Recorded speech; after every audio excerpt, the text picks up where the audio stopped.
The following program was made possible by the generosity of those who have determined to hold fast to the true Roman Catholic religion, as expounded by the Roman Catholic Church before the disasters of Vatican II and the so-called New Mass.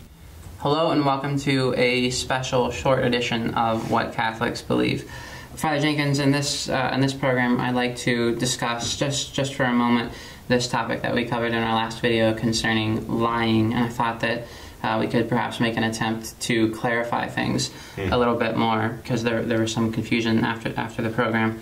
So I think a few principles that we could lay down, unequivocal principles. The first is that lying, which you define as locutia contramentum, speaking contrary to the mind, is always and everywhere immoral. It is never morally permissible to tell a lie under any circumstance, even if a man's life is at stake, anything whatsoever. It is never under any circumstance morally permissible to tell a lie, to speak contrary to the mind. However, if a person does not have a right to some truth or a right to some information, a moral person can use what the Church terms a broad mental reservation or a mental restriction. And what that is, my understanding of the definition, is when that person will say a statement that is true in a very narrow and a very strict sense. So an example of that would be if someone asks a priest about sins that were confessed in the confessional, the priest can say... By someone else. By someone else. Mm-hmm. A priest can say, I do not know. Meaning, I do not know as man. I do not know apart from the confessional. So what he's saying is not a lie. He's not speaking contrary to the truth, contrary to his mind. What he's saying is true in a very narrow, strict sense, and this person does not have the right to this information. So the priest has a right to use this broad mental reservation or mental restriction. And so I think that's another principle we can lay down when someone... Well, actually, the Church says in that case the priest has an obligation. An obligation, yeah. To say that. Mm-hmm. He has no choice. Right. She says he must say this. I do not know. And the other aspect is what's called a strict mental reservation, which the Church has condemned and said it is not morally permissible. And my understanding of that is when someone makes a statement that is not true, it's only true with an additional qualifying statement added to it, which is omitted. It's only thought in the mind. So the strict mental reservation is not morally permissible under any circumstance, because what this person is saying is by every reasonable, can only be interpreted in one reasonable way, and that one reasonable way is false, untrue, it's not in accordance with the truth. So I think these three concepts of what a lie is, it's always morally, not morally permissible, and then the distinction between a broad mental reservation and a strict mental reservation. Does that sound very clear to you, Father? Well, it's clearer, I think, than it was. But if one looks at the old Catholic encyclopedia from the early 1900s, there is a treatment of this truth, broad mental reservation, and so on. There's a treatment of that question. And it's interesting to read what was written there. St. Thomas Aquinas obviously speaks of a lie, and defines what it is and explains its morality. And all Catholic moralists treated these things, you know. But even the strictest Catholic moralist admits there is a broad mental reservation that can morally be used, and sometimes must morally be used. You mentioned the case of a priest who is asked by a third party what someone else confessed, and the priest cannot say anything that would give away anything that even the person could interpret as an answer to the question asked. What did that person confess? So even for the priest to say, well, I can't tell you, you know I can't tell you that, is already evocative, you know. It's something that could be interpreted in a bad way. So the priest has to basically plead the Fifth Amendment, more or less, church-wise. But even beyond, he just says, I don't know, and he has to stick to that. I do not know. That's what he has to say. And And as you say, I mean, this has an unspoken qualifier. I do not know. As man, I do not know. As far as as an alter Christus in the confessional, I know, but only in that capacity. As man, I do not know. You're asking me as man outside the confession, I do not know. But even if you asked in the confessional, of course I couldn't tell you because of the seal of confession. The priest would have to die before he would give any indication otherwise, and as a matter of fact, he'd be excommunicated if he answered the question. The broad mental reservation is something that is very well known, very well documented, very much, shall I say, endorsed by the Church's moral theologians across the spectrum, for all of these centuries now. If a doctor, those who have professional secrecy are bound by that, they're bound to that secrecy. They have an obligation to maintain that. As a matter of fact, it's interesting because the obligation to maintain secrecy is an obligation in justice. The obligation to tell the truth is an obligation in veracity. And veracity is like a potential part of justice, is subject to justice. So if you're being told you must tell a truth which is contrary to justice, that some moral theologians explain it that way, that you cannot practice veracity, which is a potential part of justice, if it offends against justice, which is like the higher virtue, as it were, which is a kind of an interesting way to express it,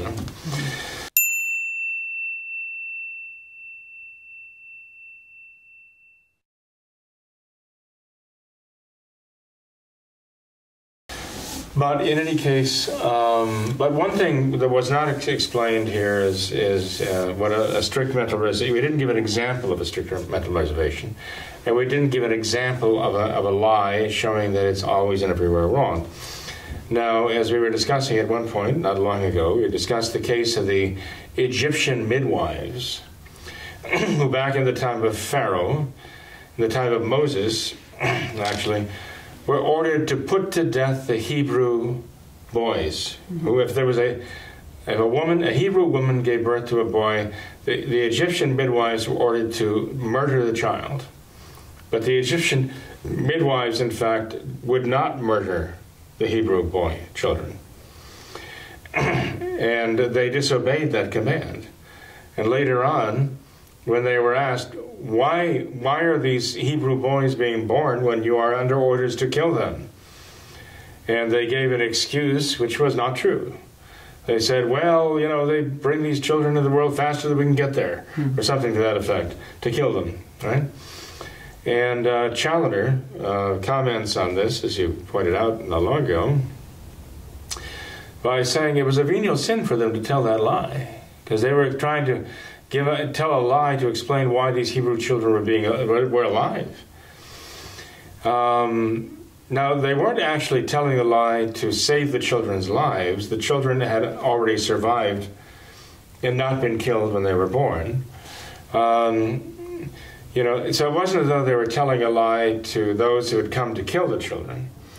They were telling a lie to explain why they had failed to kill them after the fact, after the live birth. So they were lying not to save the children at that point, they were lying to save themselves. To tell a lie to exactly give an excuse why the children were born. Mm-hmm. And so Archbishop Challoner said that there was a venial sin for them to tell that lie. Yeah. It was still a sin, because they were using the lie to excuse themselves, really not to save the children's lives. But as you say, telling a lie to save someone's life, you couldn't do that. Couldn't do that either. You could use a broad mental reservation, but that again, the broad mental reservation is subject to interpretation, as it were. Right? A reasonable person would interpret it in one way, And an unjust aggressor might interpret it a different way. But that takes a lot of explanation.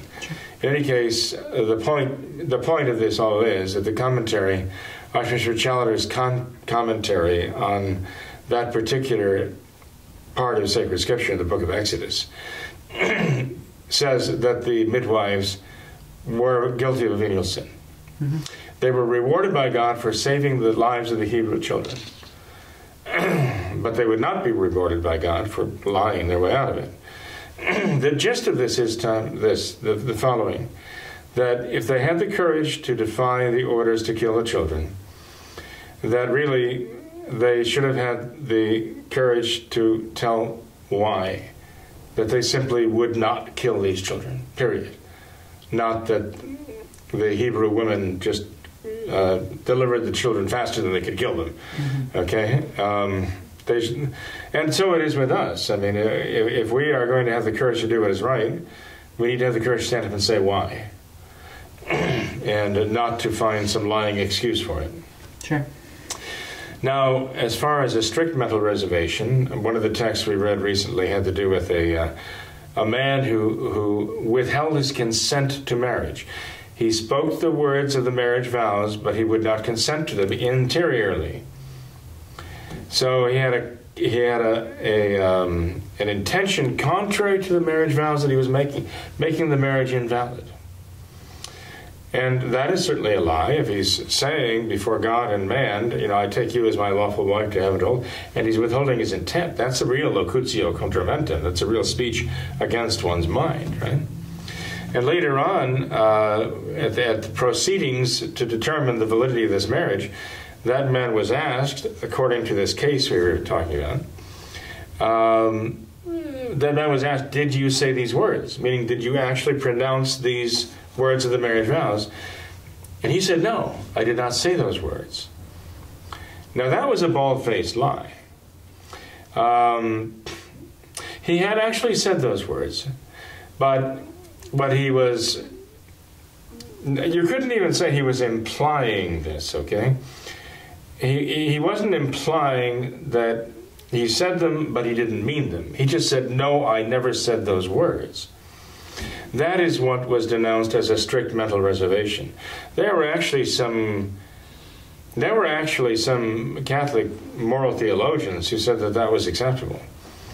The Church herself has rejected that and has said that a strict mental reservation is just basically another name for a bald-faced lie. Right. Okay.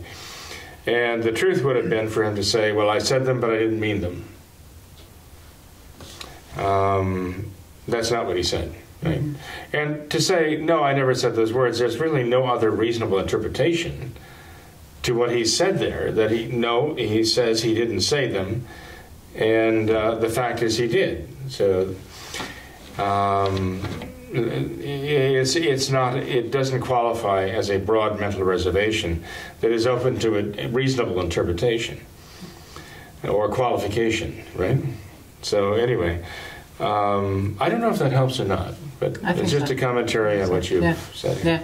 Well, hopefully it's of some help to our viewers for clarification purposes. But we can attach that link to this video to the Catholic Encyclopedia with that article that we read referencing this case.